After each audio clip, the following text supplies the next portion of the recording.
Olá, como vão? Bem, hoje nós vamos dar continuidade à disciplina de Anatomofisiologia do Corpo Humano.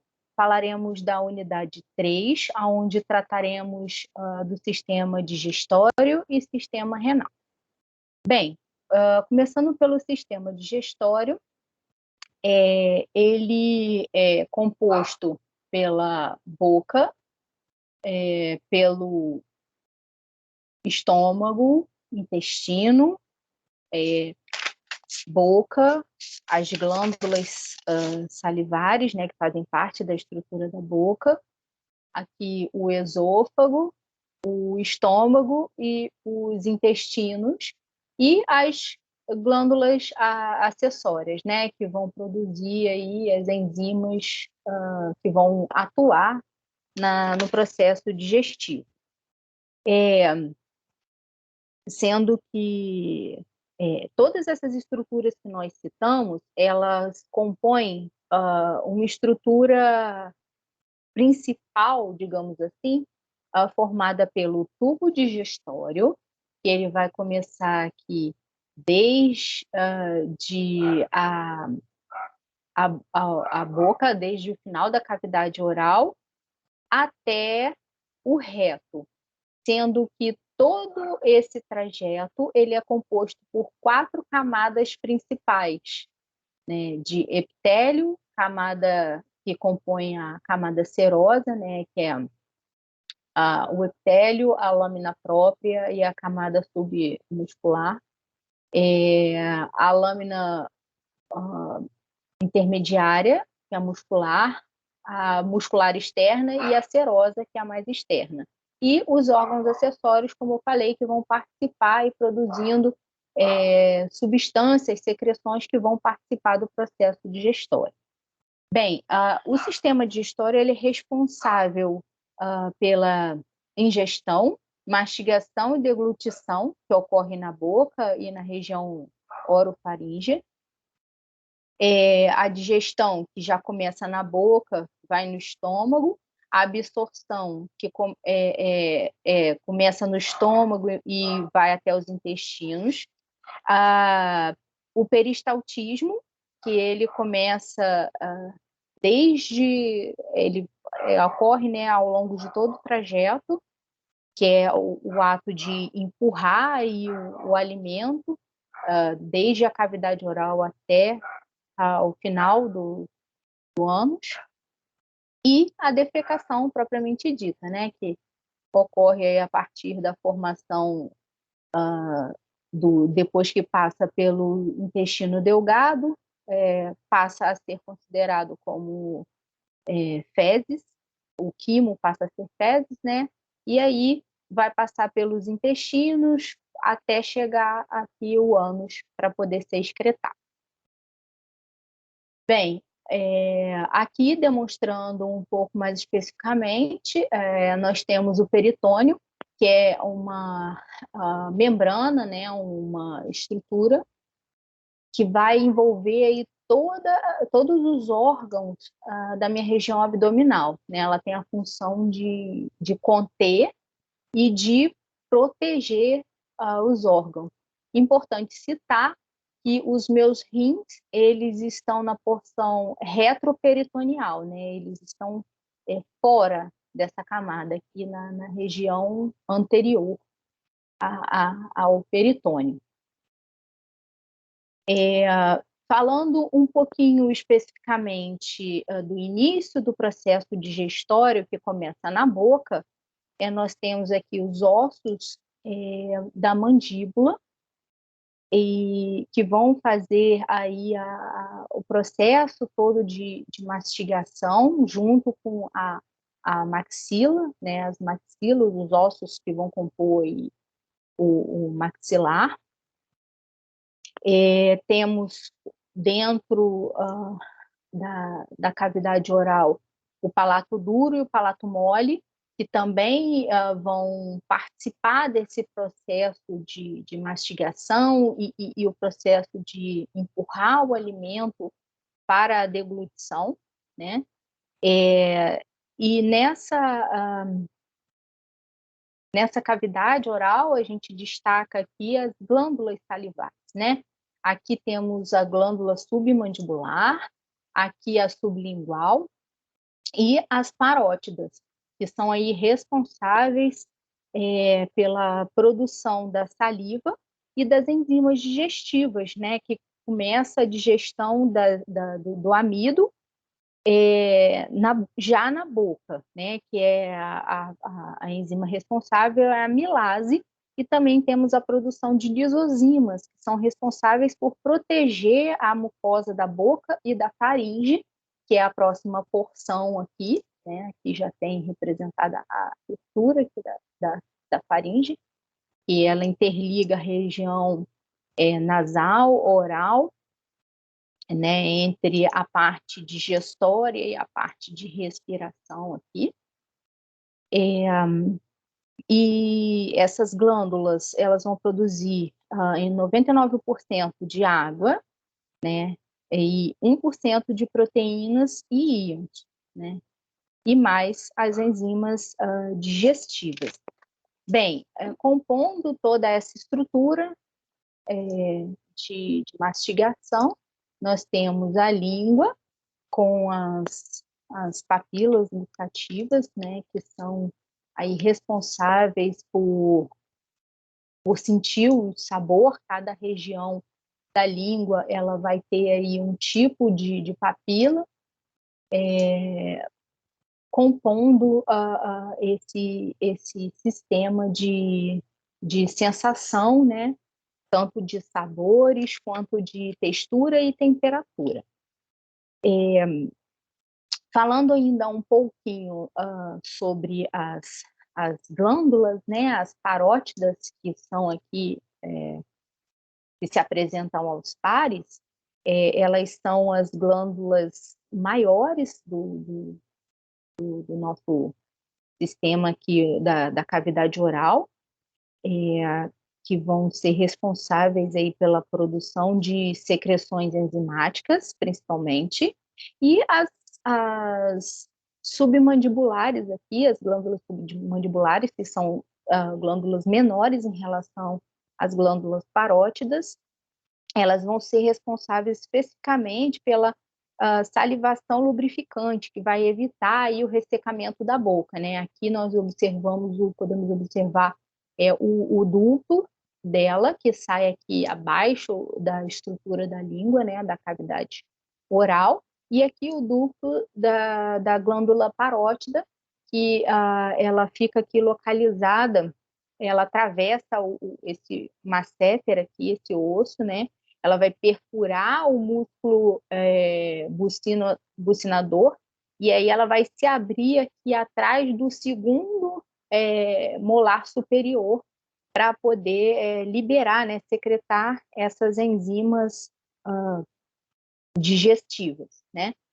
Seguindo o processo de mastigação, nós vamos encontrar a faringe.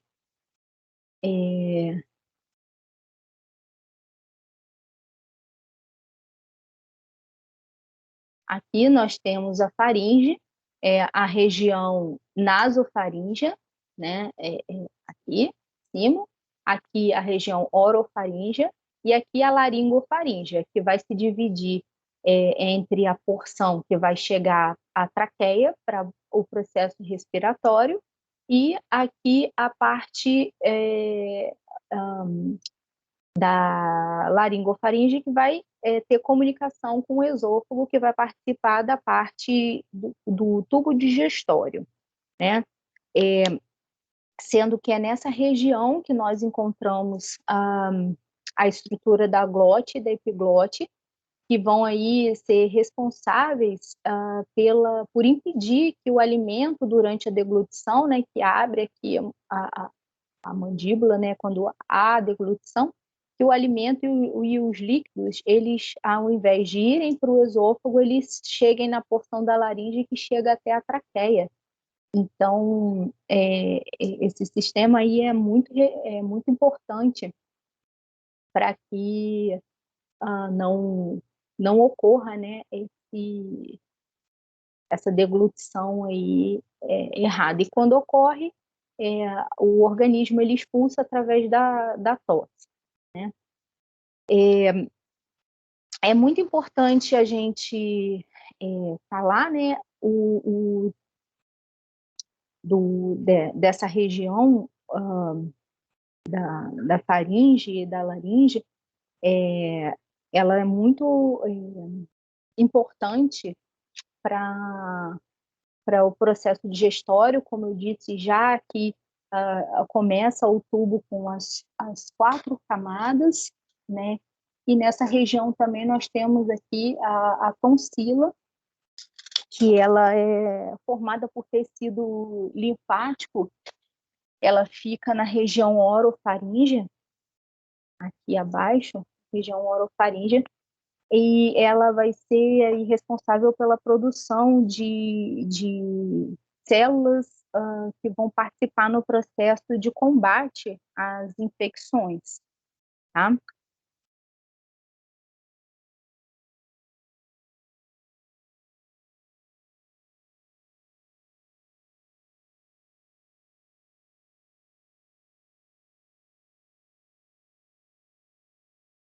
Agora nós vamos mostrar um pouquinho do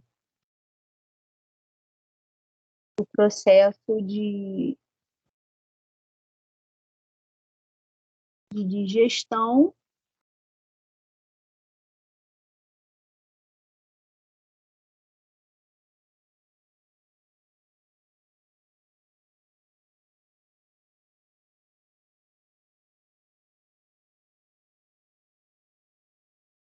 Aqui nós temos a deglutição do alimento, ele vai passar por todo o meu esôfago, vai chegar aqui no estômago, aí o suco gástrico ele vai agir no alimento. Aqui nós temos um esfíncter, né, que vai evitar que esse alimento ele retorne para o esôfago, né? Ele fica acima da porção aqui do diafragma, cerca de 3 centímetros, né? Acima da porção do diafragma. Ele é chamado de esfíncter inferior gastroesofágico. Logo na primeira porção do esôfago, nós vamos encontrar também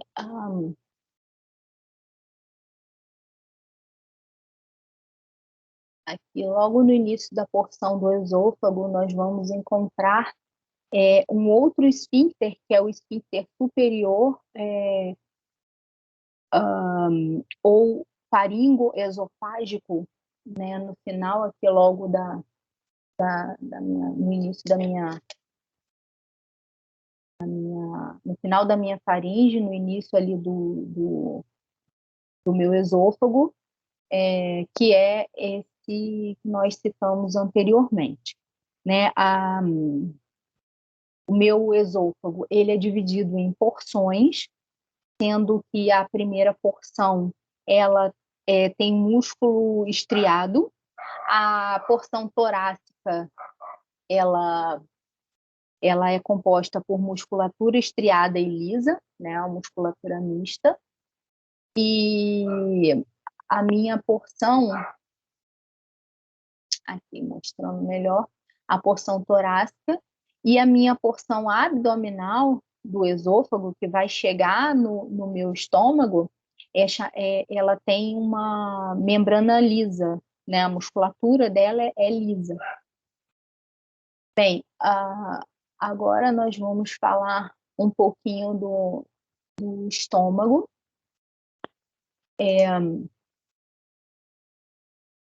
O estômago, ele é dividido em porções, sendo que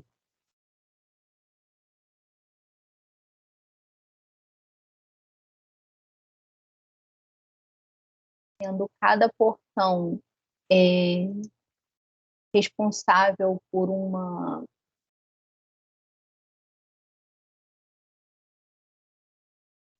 parte, né, do meu processo digestório.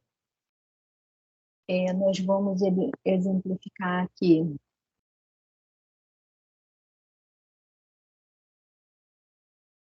A gente vai exemplificar aqui as partes. Essa parte mais superior, ela é chamada de fundo, essa parte aqui.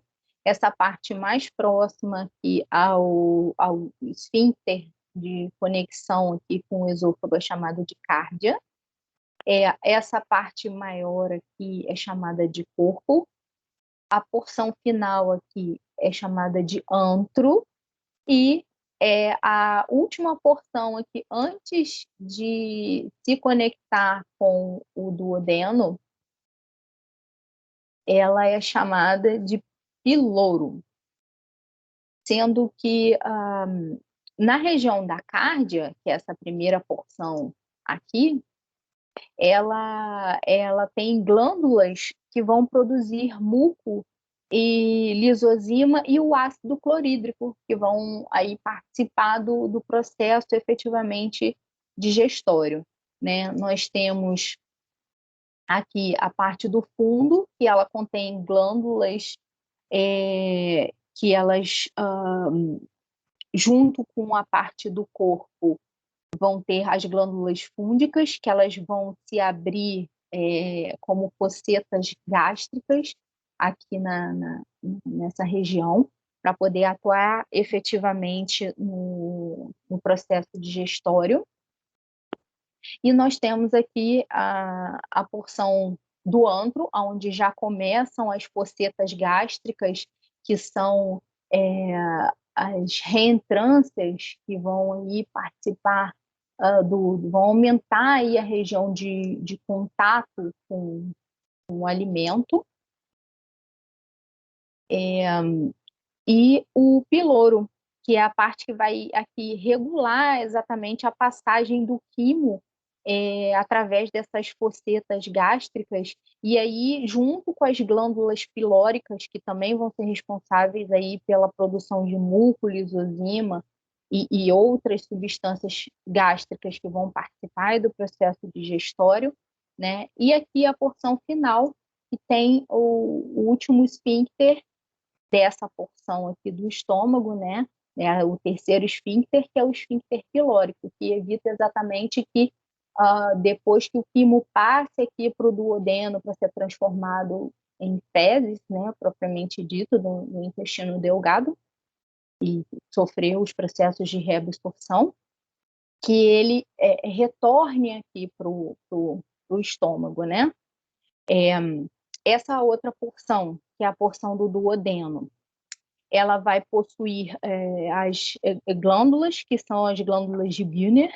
Elas são responsáveis aí pela produção da viscosidade, que vai ajudar a proteger o duodeno dos ácidos do estômago, e também bicarbonato, pelas células caliciformes. Nessa região do duodeno, é a região onde vão ocorrer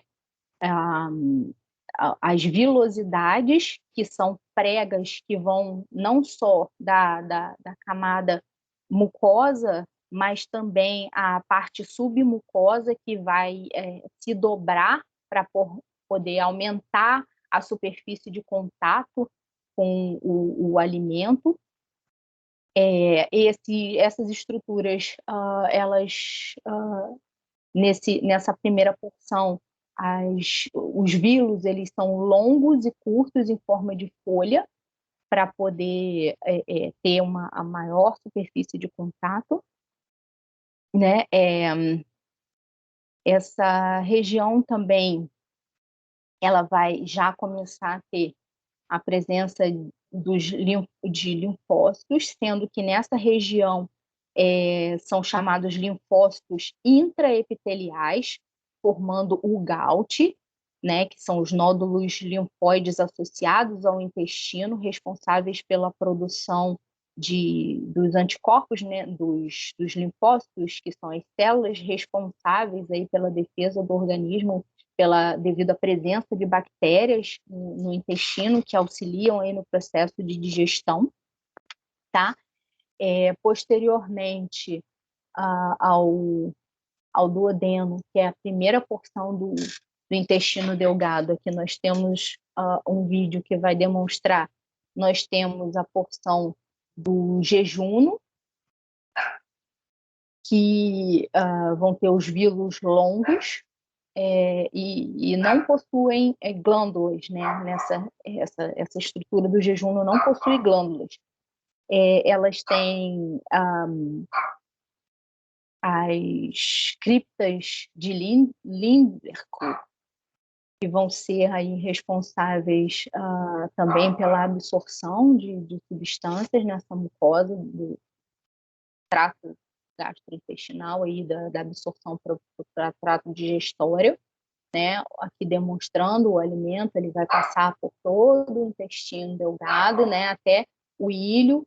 O ilho é a última porção que vai se comunicar aqui com o intestino grosso, através da peristalse, né, ou peristaltismo, ele vai ser eliminado até o ânus, né, o reto o ânus.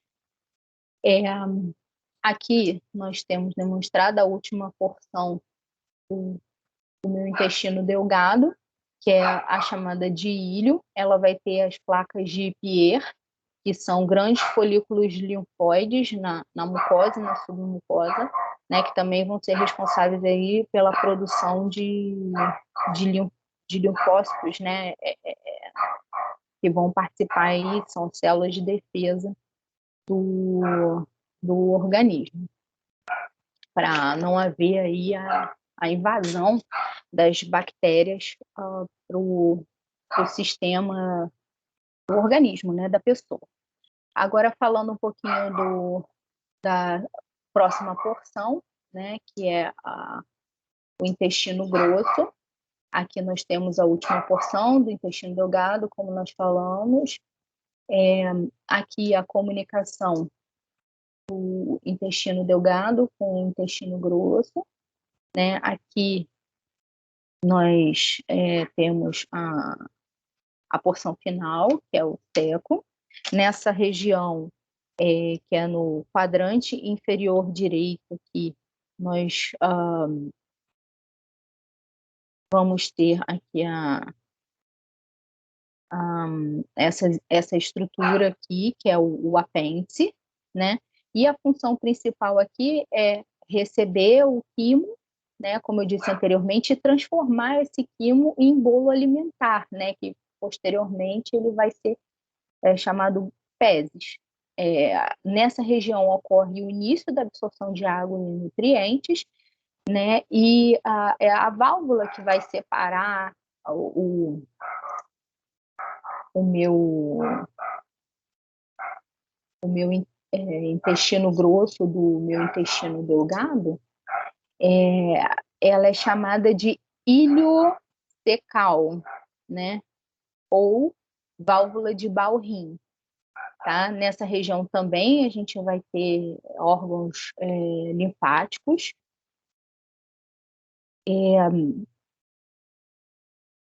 E aqui a gente tem as regiões, né, as porções.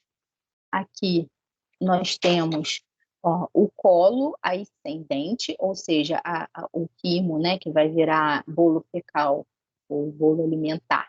Ele vai entrar por essa porção aqui do seco, aí ele vai subir, vai ascender, por isso é chamado colo ascendente, vai se dobrar aqui em colo transverso, porque ele está transversalmente disposto no organismo, no corpo, né, que é no sentido vertical, ele vai estar transversalmente, vai estar horizontalmente disposto. Depois, na outra dobra, temos aqui o colo descendente, que descende, que desce, seguido aqui pelo colo sigmoide, que é essa última porção aqui, e depois ele segue aqui pelo reto e finaliza no ânus com o esfíncter anal aqui, que é o último esfíncter do corpo da região do trato digestório.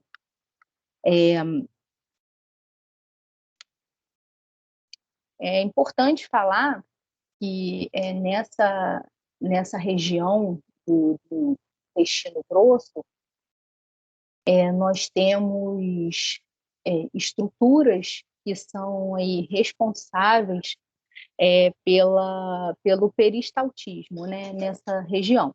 É um espessamento da camada, das 3 camadas mais externas do meu intestino, como eu falei anteriormente, né, da última camada, antes da camada serosa, e aí esse espessamento, ele se chama tênia, né, ele vai ser tênia do colo, ele vai ser responsável por essas saculações com contrações, né, fazendo as austrações.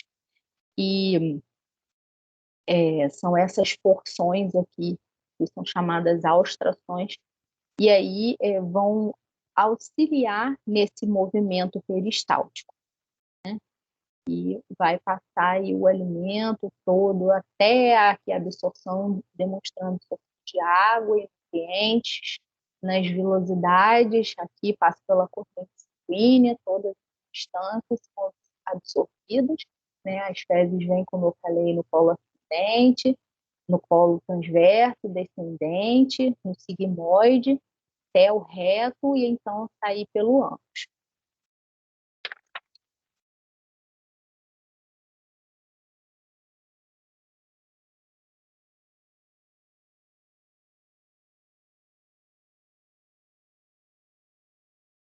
Bem,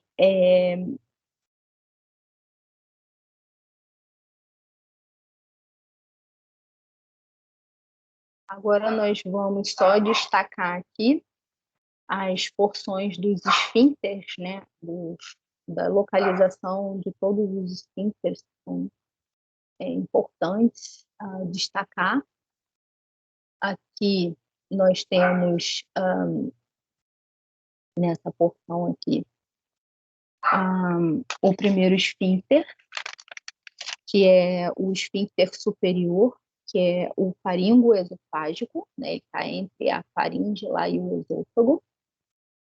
Virando aqui, nós temos o próximo esfíncter, que fica localizado aqui entre o esôfago e o estômago.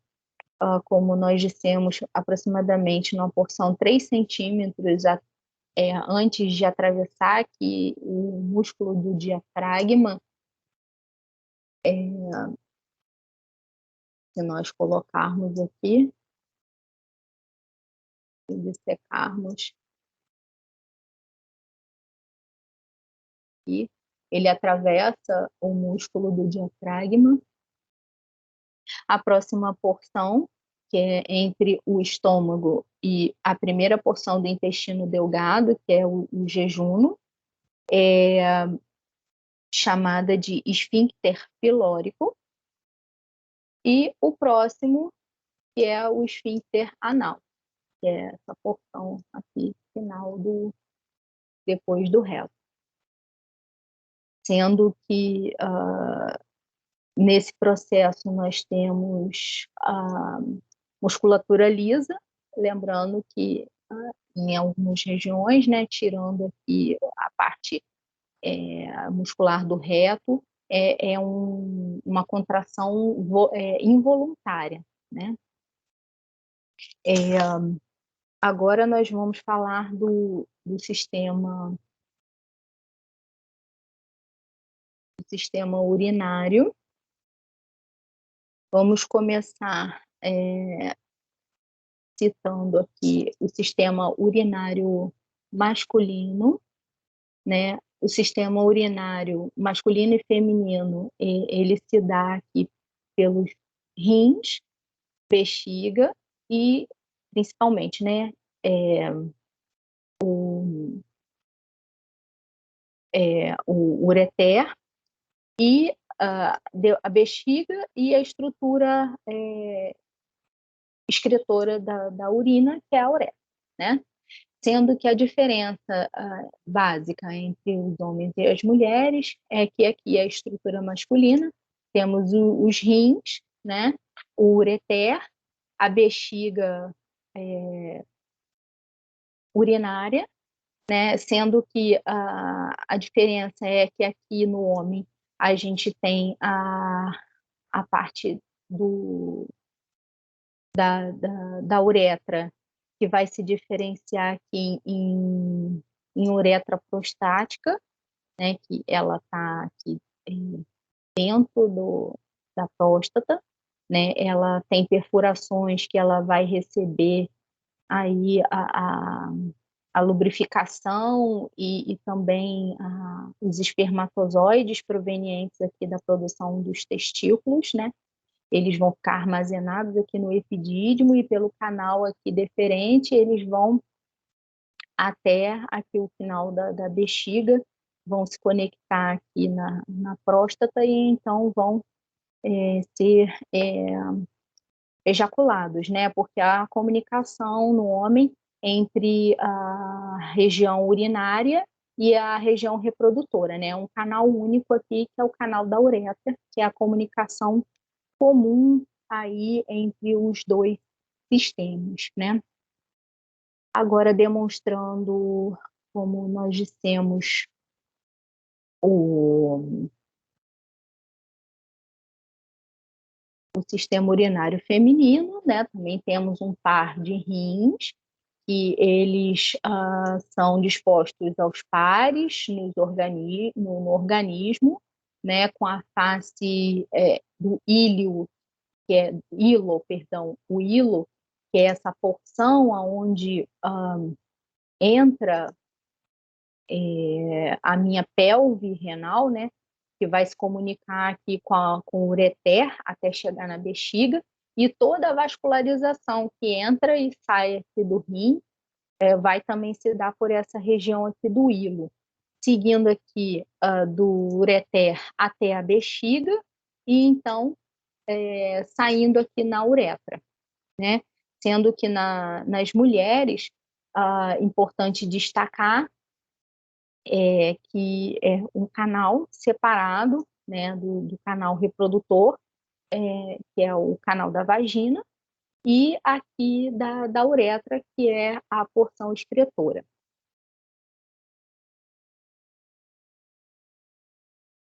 Bem, agora nós vamos mostrar um pouquinho mais especificamente sobre a estrutura dos rins, né, tirando aqui a face mais a face anterior, né, porque o rim ele é dividido em face anterior, que é voltada para frente do organismo, aqui a face posterior, aqui ele também, além de faces, ele é dividido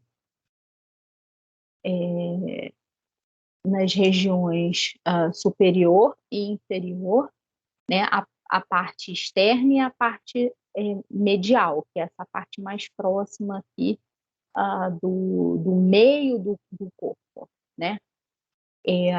Olhando a estrutura do rim mais de perto, nós observamos que ele é dividido em duas camadas principais, que é a região cortical, que é a região mais externa, região aqui, e a região medular, que é a região mais interna, sendo que a parte cortical é a parte funcional, ou seja, onde ocorre propriamente dito a filtração, né, e a produção do filtrado glomerular, que depois vai ser transformado em urina aqui, quando for sair na pelve renal, né, que ele vai sendo passado aqui pelos ductos coletores.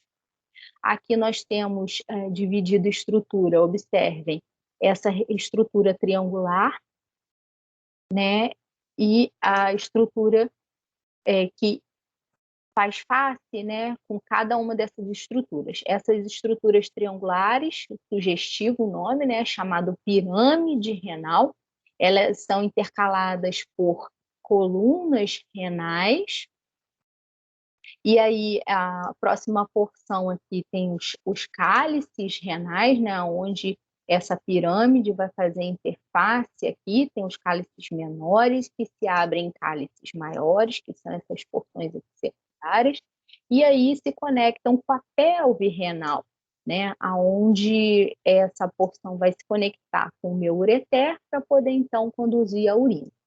Mostrando um pouquinho mais detalhadamente aqui essa porção, nós temos aqui o canal, toda a vascularização que acontece aqui no córtex renal e aqui as minhas estruturas dos néfrons, né, com aqui os meus canais coletores, né, mostrando mais detalhadamente aqui o meu néfron, temos aqui o canal coletor de urina,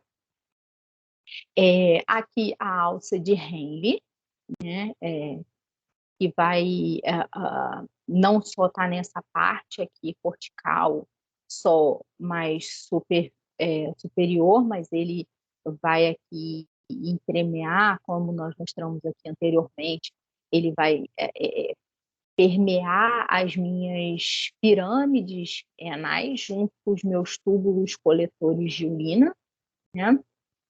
E aí, voltando aqui para a minha estrutura dos néfrons, né? Nós temos aqui o corpúsculo de Malpighi, aonde aqui dentro nós teremos o glomérulo corpuscular, onde efetivamente nós vamos ter aqui a parte de filtração, né, no corpúsculo de Bowman, aqui a filtração do sangue, né, que vem aqui dos meus capilares, né? E aí nós temos o túbulo proximal, né, e o túbulo distal, aonde também a gente vai ter aqui as trocas, né, de íons e moléculas de água, reabsorção e excreção de acordo com a necessidade da osmolaridade do organismo, né? Porque a tendência do corpo é manter o equilíbrio da osmolaridade. Então, essas trocas, elas vão acontecer aqui. Eu aconselho os senhores aqui nessa região, aqui nesse botão, né, tem algumas informações adicionais, né, sobre todo esse processo que a gente descreveu aqui nessa parte. Bem, agora nós vamos mostrar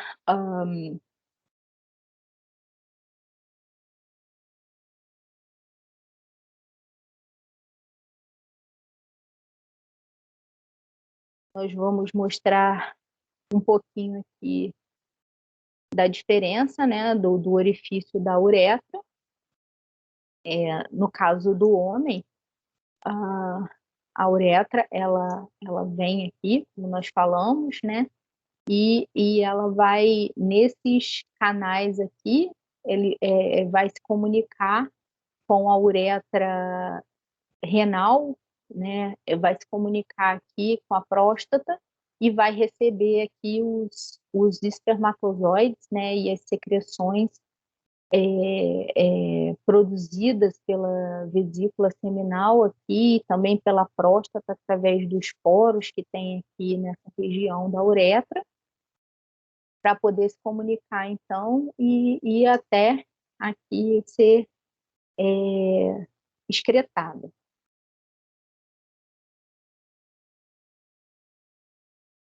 Bem, para complementar as nossas informações, a gente tem um vídeo aqui que fala sobre essa parte de formação da urina, né, que nós citamos anteriormente, aqui o corte que nós mostramos, né,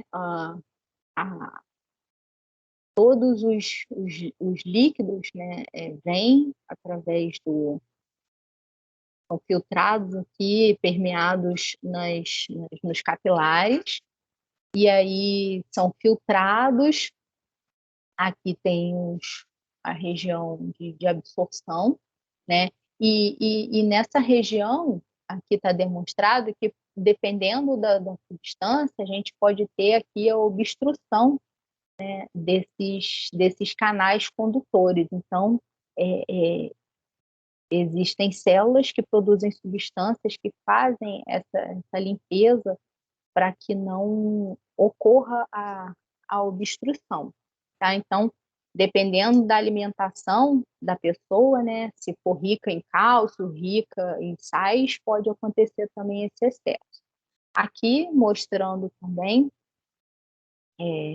o processo, né, de geração de urina, que pode ter processos obstrutivos dessa vascularização que podem causar aí a necrose do órgão, né, propriamente dito, também por causa da alimentação de substâncias que podem intoxicar o organismo.